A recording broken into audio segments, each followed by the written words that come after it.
Woe to the rebellious children, says the Lord, that take counsel but not of me, and that cover with a covering, but not of my spirit, that they may add sin to sin. They walk to go down into Egypt, and have not asked at my mouth to strengthen themselves in the strength of Pharaoh, and to trust in the shadow of Egypt. Therefore shall the strength of Pharaoh be your shame, and their trust in the shadow of Egypt your confusion. For his princes were as though, and his ambassadors came to his hands.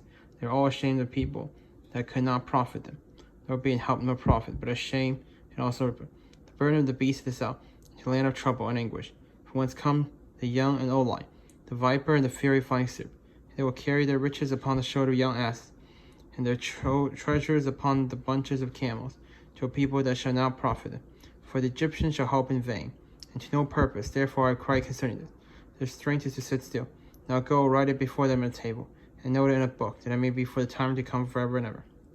That this is a rebellious people, lying children, children that will not hear the law of the Lord, which say to the seer, see not, and to the prophet, prophesy not unto us right things.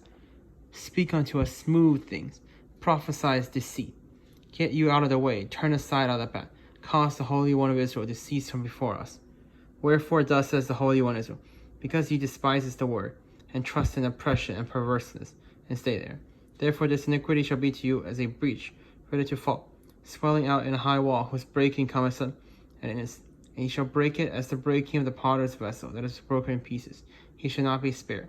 So there shall not be found the bursting of it, assured to take fire from the earth, or take water without out of the pit. For thus says the Lord God, the Holy One, in returning in rest shall ye be saved, in quietness and in confidence shall be your strength, and ye would not. But ye said, no, for we will flee upon horses, therefore shall ye flee, and we will ride upon the swift. Therefore shall they pursue you, be swift. 1,000 shall flee at the rebuke of one, at the rebuke of 5 shall ye flee, till ye be left as a beacon upon the top of a mountain, and as a sign on him. And therefore will the Lord wait, that he may be gracious unto you. And therefore will he be exalted, that he may have mercy upon you. For the Lord is a God of judgment. Blessed are all they that wait for him. For the people shall dwell in Zion and Jerusalem. Thou shalt weep no more. He will be very gracious unto thee. At the voice of thy cry, when he shall hear it, he will answer thee. And though the Lord give you the bread of adversity and the water of affliction, yet shall not thy teacher be removed into a corner any more. But thy eyes shall see thy teachers, and thy eyes shall hear a word behind these things. This is the way, walk ye in. Then ye shall turn to the right hand, and when ye turn to the left, ye shall defile also the covering of thy graven images of silver, and the ornament of thy molten images of gold. Thou shalt cast them away as a menstruous cloth. Thou shalt say unto it, get thee hence. Then shall he give the rain of thy seed, that thou shalt sow the ground withal, and bear the increase here. It shall be fat and plenteous. In that day shall thy cattle feed in large pastures. The oxen likewise, and the young asses that ear the ground, shall clean ye provender, which has been winnowed with the shovel and with the fan. And there shall be upon every high mountain, and upon every high hill, rivers and streams of water in the day of the great slaughter, when the tower fall.